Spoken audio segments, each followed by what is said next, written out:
എല്ലാവർക്കും വിനീത നമസ്കാരം. ശ്രീമദ് ഭാഗവതം ദശമസ്കന്ധം അധ്യായം 2 ശ്ലോകം 17, 18, 19, 20, 21 5 ശ്ലോകങ്ങൾ ഇന്ന് നമുക്ക് നോക്കാം. ദേവന്റെ ഹൃദയത്തിൽ എങ്ങനെ ജ്വലിച്ചുകൊണ്ടിരിക്കുന്നു ആ തേജസ്, ഭഗവാനാകുന്ന തേജസ്. കൃഷ്ണായ വാസുദേവായ ഹരയേ പരമാത്മനെ പ്രണതക്ലേശനാശായ ഗോവിന്ദായ നമോ നമഃ. ഗംഗണപതയേ നമഃ. സംസരസ്വത്യേ നമഃ.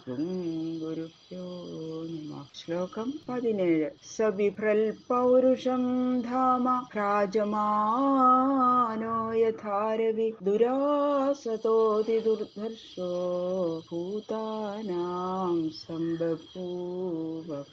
സമഷ്ട ജീവസ്വരൂപനായിരിക്കുന്നതുകൊണ്ട് മഹാപുരുഷൻ, ഉത്തമ പുരുഷൻ എന്ന നാമധേയങ്ങൾ വഹിച്ചുകൊണ്ടിരിക്കുന്ന ഭഗവാന്റെ തേജസ്സിനെ ആ ഹൃദയത്തിൽ ഇങ്ങനെ വഹിച്ചുകൊണ്ടിരിക്കുന്നതുകൊണ്ട് സൂര്യനെ പോലെ അധികം പ്രകാശിച്ചു കൊണ്ടിരിക്കുന്ന വസുദേവന്റെ സമീപത്തേക്ക് ആർക്കും കൂടെ അടുക്കാൻ കഴിയണില്ല. അത്ര തേജസ്സാണ്. സൂര്യ തേജസ് പോലെ ഇങ്ങനെ പ്രകാശിച്ചുകൊണ്ടിരിക്കുക. തൊട്ടാൽ ദഹിക്കുന്ന അഗ്നിസംബന്ധ നിമിത്തം നിസ്സാരങ്ങളായ ഈ വിറക് കൊള്ളി കൂടി, ഒരു തീപ്പെട്ടി കൊള്ളി കൂടി നമുക്ക് തൊടാൻ സാധിക്കില്ല. അപ്പോ കത്തിക്കൊണ്ടിരിക്കുന്ന തീപ്പെട്ടിക്കൊള്ളി അതുപോലെ ഭഗവത് സാന്നിധ്യ നിമിത്തം സ്വതേ തന്നെ പരിശുദ്ധനും അമാനുഷ വൈഭവമുള്ളവനുമായ വസുദേവനെ കാണുന്നവർക്കൊക്കെ എന്താണത്, ഇന്ന ഇതാണ് എന്ന് പറയാൻ കഴിയാത്ത ഒരു ഭയം.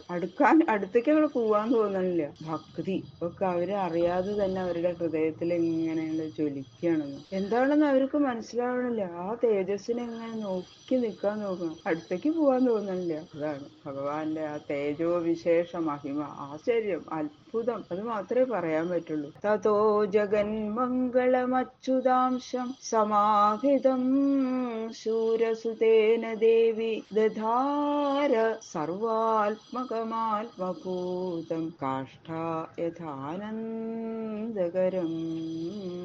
മനസ്ത. ഒരു സദ്ഗുരു തന്റെ ശിഷ്യന് ദ്വാദശാക്ഷരാദി മന്ത്രങ്ങൾ ഉപദേശിക്കുന്ന സമയത്ത് ധ്യാനിക്കേണ്ട ആ മൂർത്തിയെ ശിഷ്യന്റെ ഹൃദയത്തിൽ പ്രവേശിപ്പിക്കുന്നത് പോലെ വസുദേവൻ തന്റെ ഹൃദയത്തിൽ ഇങ്ങനെ പ്രകാശിക്കുന്നതും സർവാത്മകമായും പരിപൂർണ ജ്ഞാനാദികളായ ഐശ്വര്യതകളോടുകൂടിയതായും സകല ലോകങ്ങൾക്കും മംഗളത്തെ നൽകുന്നതുമായിരിക്കുന്ന ആ ഭഗവാന്റെ തേജോ വിശേഷത്തെ വസുദേവര് ആ ദേവകിയുടെ ഹൃദയത്തിൽ അങ്ങോട്ട് സമർപ്പിച്ചു. ഒരു ശിഷ്യൻ ആ ധ്യാനിക്കേണ്ട മൂർത്തിയെ ശിഷ്യന്റെ ഹൃദയത്തിലേക്ക് പ്രവേശിപ്പിക്കണ പോലെ ആ പരിപൂർണമായിട്ടുള്ള പരിപൂർണനായ ഭഗവാന്റെ ആ തേജസ്സിനെ വസുദേവര് ദേവകിയുടെ ഹൃദയത്തിലേക്ക് അങ്ങോട്ട് സമർപ്പിക്കുകയാണ്. വസുദേവതി ദേവി ചോദിച്ചു, അങ്ങ് എന്താ ഇങ്ങനെ പുഞ്ചിരിച്ചുകൊണ്ടിരിക്കണം? ചെങ്ങലയിൽ ഇങ്ങനെ കെട്ടിയിട്ടിരിക്കുക, രണ്ടുപേരും ചെങ്ങലയിൽ ബന്ധനത്തിൽ കിടക്കുകയാണ് അല്ലെ. പക്ഷെ പെട്ടെന്ന് വസുദേവരുടെ ശരീരത്തിലേക്ക് നോക്കിയപ്പോ ദേവകി കോരിത്തെരിച്ചു പോയി. എന്താണെന്നറിയാത്തൊരു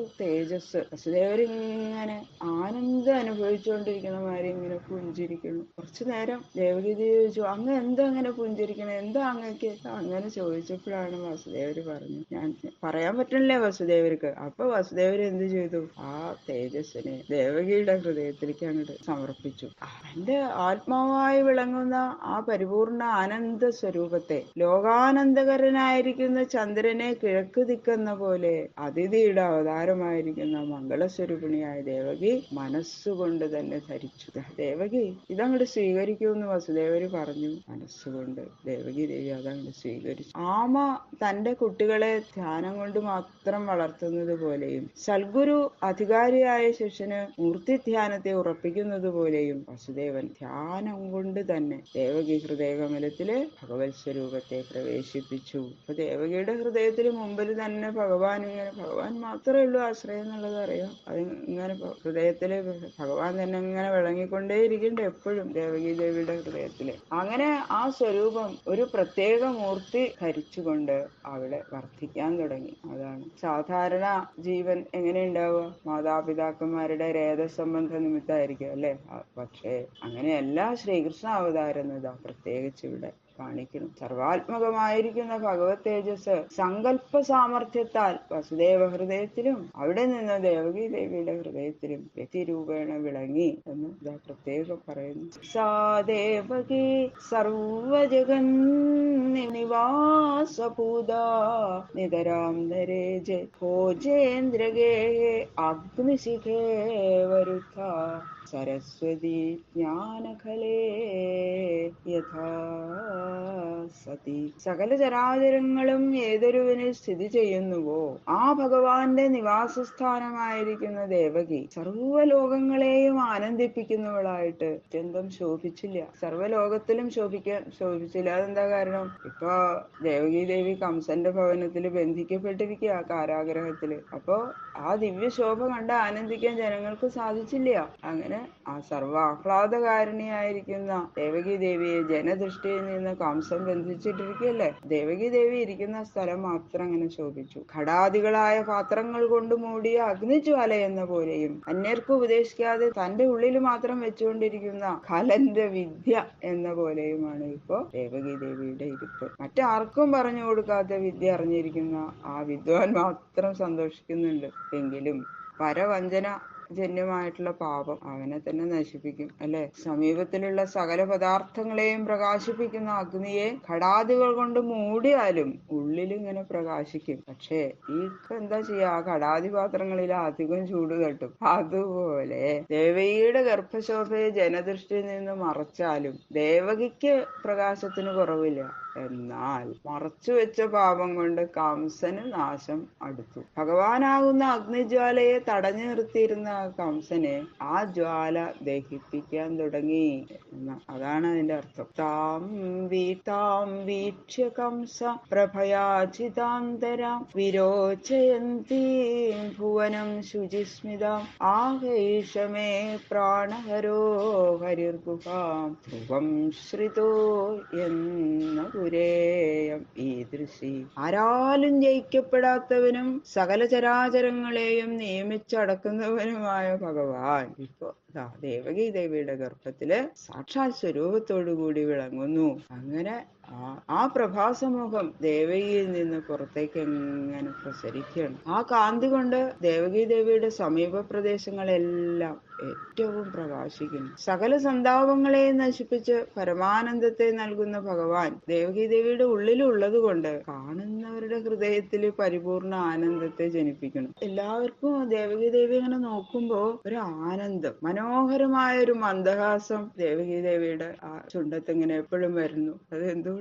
ഒരു ആനന്ദമാണ് അനുഭവിച്ചുകൊണ്ടിരിക്കുകയാണ്. വസുദേവരും അതെ, ദേവകി ദേവി അതെ അല്ലെ. അപ്പൊ ദേവകി ദേവി ഇപ്പൊ ഭഗവാൻ ഹൃദയത്തിൽ അങ്ങോട്ട് വന്നില്ലേ, ആനന്ദം മാത്രം, എപ്പോഴും സന്തോഷം. ഇതിനു മുമ്പ് ഇത്രയും സങ്കടം അനുഭവിച്ചിരുന്നോ? അതൊന്നും ഓർമ്മയില്ല. അപ്പോഴും ഒരു ആനന്ദം മാത്രം. കാണുന്നവരുടെ ഹൃദയത്തിൽ പരിപൂർണ ആനന്ദത്തെ ജനിപ്പിക്കുന്ന മനോഹരമായ മന്ദഹാസം ദേവകി ദേവിയുടെ മുഖത്തെ ഇങ്ങനെ അലങ്കരിച്ചിരിക്കണോ. ഇങ്ങനെ ഇരിക്കുന്ന ആ ദേവകി കംസൻ ഇടയ്ക്ക് ചെന്ന് വാതിൽ തുറന്ന് നോക്കിയപ്പോഴെ കണ്ട് ഞെട്ടിപ്പോയി കംസൻ. എന്തൊരു ആകർഷണാണിത്, ഇത് എന്തൊരു തേജസ്സാ. ഇവളുടെ ഈ ഗർഭത്തില് ഇരിക്കണ എന്റെ പ്രാണനെ ഹരിക്കുന്ന ശ്രീഹരി തന്നെ. മനസ്സിലായി കംസന്, ഇത് തന്നെയാണ് ഇവളുടെ ഗർഭത്തിൽ പ്രവേശിച്ചിരിക്കണു, എന്റെ പ്രാണനെ ഹരിക്കുന്ന ശ്രീഹരി തന്നെ എന്ന്. അപ്പൊ കംസനാണ് മനസ്സിലായി ദേവകി ദേവിയെ കണ്ടപ്പോ തന്നെ. ഇത് എന്തുകൊണ്ടാ വെച്ചാൽ ഇതിനു മുമ്പുള്ള ഗർഭകാലത്തിൽ ഇങ്ങനെയുള്ള ഒരു കാന്തി വിശേഷം ഇവളിൽ കണ്ടിട്ടില്ല. കിമദ്യ തസ്മിൻ കരണീയമാശുമേ യദർത്ഥതന്ത്രോ ന വിഹന്തി വിക്രമം ത്രിയാ സുസുർഗുരുമത്യാവധോയം യശശ്രിയം ഹന്ത്യനുകാലമായും. വിചാരിക്കണേ ദേവയുടെ ആ ഗർഭകാന്തി കണ്ടപ്പോ തന്നെ സംഹരിക്കാൻ ഒരുങ്ങിയിരിക്കുന്ന ശ്രീഹരി തന്നെയാണ് ഇപ്പോൾ ഇവളുടെ ഗർഭത്തിലിരിക്കുന്നത്. വിചാരിക്കണം, ഇവളുടെ ഈ ഗർഭഗുഹയിൽ പ്രവേശിച്ചിരിക്കുന്ന ഈ ഹരിയോട് തുച്ഛനായ എനിക്കിപ്പോൾ എന്ത് ചെയ്യാൻ സാധിക്കും? സാമാധ്യ ഉപായങ്ങളൊന്നും ഇവിടെ ഫലിക്കില്ല. എന്തുകൊണ്ടാ വെച്ചാൽ ദേവകാര്യം സാധിക്കും വധിക്കാനായി നിശ്ചയിച്ചിരിക്കുന്ന ഈ ഭഗവാൻ തന്റെ വിക്രമത്തെ എന്റെ നേരെ പ്രയോഗിക്കാതിരിക്കില്ല. ഭയം കെട്ട് കടന്നുകൂടി. അങ്ങനെ ഭയം വന്നപ്പോ തന്നെ ആ ദുഷ്ടതയുടെ ശക്തിക്ക് കുറച്ച് ക്ഷയം തട്ടിന്നാ പറയണത്. വിവേകം കൊണ്ടാണ് താനിപ്പോ അടങ്ങിയിരിക്കണതെന്ന് സ്വയം അങ്ങോട്ട് വിചാരിക്കാണ്. പക്ഷെ അതൊന്നുമല്ല, ഭയം കൊണ്ട് ഒന്നും ചെയ്യാൻ തോന്നണില്ല. ഇപ്പൊ തന്നെ അങ്ങോട്ട് ദേവകിയെ കൊന്നാലോ എന്ന് വിചാരിക്കണ്ട അതിന്റെ ഇടയ്ക്ക്. അങ്ങനെയാണെങ്കിൽ അനർത്ഥം ഒന്നും ഉണ്ടാവില്ലല്ലോ, എന്നെ കൊല്ലാൻ ആ കുട്ടിക്ക് സാധിക്കില്ലല്ലോ. പക്ഷെ തനിക്കത് സാധ്യമല്ല എന്നുള്ള ബോധം ഉണ്ടായിട്ടും വന്നു. അപ്പൊ തന്നെ ബോധം വന്നു. എന്നാലും സമാധാനിക്കാണ്. കഷ്ടമല്ലേ ഞാൻ ചെയ്യണത്, അതിന് ഭയം കൊണ്ടാണ് വിചാരിക്കണത്, അല്ലാണ്ട് വിവേകം കൊണ്ടൊന്നല്ല. കൊല്ലാനുള്ള ധൈര്യം ഒട്ടുമില്ല. അപ്പൊ ഇവളെന്റെ സഹോദരിയല്ലേ, ഇവളെ ഹിംസിക്കണത് നിന്ദ്യല്ലേ എന്നൊക്കെ ജന്മനാ സ്ത്രീ ആയിട്ടുള്ള പോരാത്തതിന് എന്റെ സഹോദരി, അതും പോരാഞ്ഞിട്ടോ ഗർഭിണി, വീരനായിട്ടുള്ള ഒരു പുരുഷൻ ഗർഭിണിയായിട്ടുള്ള ഒരു സ്ത്രീയെ കൊന്നുള്ള ദുഷ്കീർത്തി ലോകത്തിൽ പരക്കും. ഇങ്ങനെയൊക്കെയുള്ള ഇവളെ ഇപ്പൊ ഞാൻ കൊന്നാൽ കീർത്തി, ഐശ്വര്യം, ആയുസ് ഇതൊക്കെയും തൽക്ഷണം നശിക്കും. ആയുസിനെ ആഗ്രഹിച്ചിട്ടാണ് കൊല്ലണത്. എന്നാ ഈ സ്ത്രീവധ രൂപമായ ദുഷ്പ്രവൃത്തി തന്നെ ആയുർനാശ കാരണം ആയി തീരുകയും ചെയ്യും. അതുകൊണ്ട് ഇപ്പൊ ഇവളെ കൊല്ലലെന്നുള്ളത് വളരെ നിന്ദ്യകർമ്മം തന്നെയാണ്. ഇങ്ങനെ തത്വചിന്ത ചെയ്യാൻ എന്താ കാര്യം? ഭീതി കൊണ്ട്, പേടിച്ചിട്ടാ.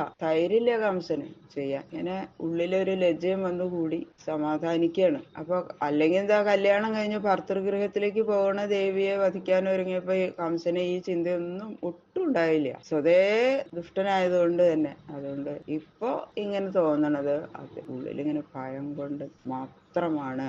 അങ്ങനെ ഒരു ന്യായം ആലോചിച്ച് കംസൻ തന്നെ സ്വയം സമാധാനിക്കുകയാണ്. കംസൻ ബുദ്ധിശൂന്യനല്ല, ദുർബുദ്ധിയാണ് എന്നാണ് കാണിച്ചിരിക്കുന്നത്.